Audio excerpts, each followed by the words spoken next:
السلام علیکم ناظرین و سامعین، خوش آمدید کہتا ہوں آپ کو اپنے چینل پہ۔ آج کا ہمارا عنوان نبی کریم صلی اللہ علیہ وآلہ وسلم کی بہت پیاری پیاری حدیثوں کا مفہوم، ترجمہ اور ان کا تذکرہ ہے، اور ہمیں چاہیے کہ ہم ان حدیثوں پہ خود بھی عمل کریں، پڑھیں اور دوسروں تک بھی پہنچائیں ان کو، کیونکہ نبی کریم صلی اللہ علیہ وآلہ وسلم کا ارشاد ہے جس کا مفہوم ہے: اللہ اس شخص کے چہرے کو آباد رکھے جس نے میری حدیث کو سنا اور ایسے ہی اس کو آگے پہنچا دیا۔ تو چلیے شروع کرتے ہیں۔ نبی کریم صلی اللہ علیہ وآلہ وسلم نے فرمایا: صدقے سے مال کم نہیں ہوتا، درگزر کرنے اور معاف کر دینے سے اللہ بندے کی عزت میں اضافہ فرماتا ہے، اور جو کوئی اللہ کی خاطر تواضع اختیار کرتا ہے تو اللہ تعالیٰ اس کو رفعت عطا فرماتا ہے۔ نبی کریم صلی اللہ علیہ وآلہ وسلم نے فرمایا: منافق کی مثال اس مترد بکری کی طرح ہے جو دو ریوڑوں کے درمیان ہو، کبھی وہ اس کی طرف جاتی ہے کبھی اس کی طرف۔ نبی کریم صلی اللہ علیہ وآلہ وسلم نے فرمایا: حیا ایمان کا حصہ ہے اور ایمان والے جنت میں ہوں گے، جبکہ فحش گوئی برائی ہے اور برائی والے جہنم میں ہوں گے۔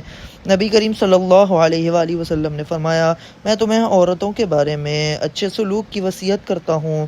نبی کریم صلی اللہ علیہ وآلہ وسلم نے فرمایا: اللہ تعالیٰ فرماتا ہے کہ انسان زمانہ کو گالی دیتا ہے، حالانکہ میں ہی زمانہ ہوں، میرے ہی ہاتھ میں ہے رات اور دن۔ نبی کریم صلی اللہ علیہ وآلہ وسلم سے ایک دیہاتی پوچھنے لگا کہ قیامت کب آئے گی؟ آپ صلی اللہ علیہ وآلہ وسلم نے فرمایا کہ جب امانت ایمانداری دنیا سے اڑ جائے گی تو قیامت ہونے کا انتظار کر۔ اس نے کہا: ایمانداری اٹھنے کا کیا مطلب ہے؟ آپ صلی اللہ علیہ وآلہ وسلم نے فرمایا کہ جب حکومت کے کاروبار کو نالائق لوگوں کو سونپ دیا جائیں گے تو قیامت کا انتظار کرنا۔ نبی کریم صلی اللہ علیہ وآلہ وسلم نے فرمایا: تم میں سے کسی کا عمل اسے جنت میں داخل کرا سکتا ہے، نہ اسے جہنم سے بچا سکتا ہے، اور میں بھی اللہ کی رحمت کے ساتھ جنت میں جاؤں گا۔ نبی کریم صلی اللہ علیہ وآلہ وسلم نے فرمایا: اللہ تعالیٰ رحیم ہے، حی ہے، کریم ہے۔ وہ اپنے بندے سے اس بات سے حیا فرماتا ہے کہ بندہ اس کی طرف ہاتھ پھیلائے اور وہ ان میں بھلائی نہ ڈالے۔ نبی کریم صلی اللہ علیہ وآلہ وسلم نے فرمایا: جب قیامت کے دن ایسے لوگوں کو ثواب دیا جائے گا جن کی دنیا میں آزمائش ہوتی تھی تو اہل عافیت خواہش کریں گے کہ کاش دنیا میں ان کی کھالیں کینچیوں سے کتری جاتیں۔ نبی کریم صلی اللہ علیہ وآلہ وسلم نے فرمایا: عائشہ وہ بدترین آدمی ہے جسے اس کی بد کلامی کی ڈر سے لوگ اسے چھوڑ دیں۔ نبی کریم صلی اللہ علیہ وآلہ وسلم نے فرمایا: جب تم نماز جنازہ پڑھو تو میت کے لیے خلوص کے ساتھ دعا کرو۔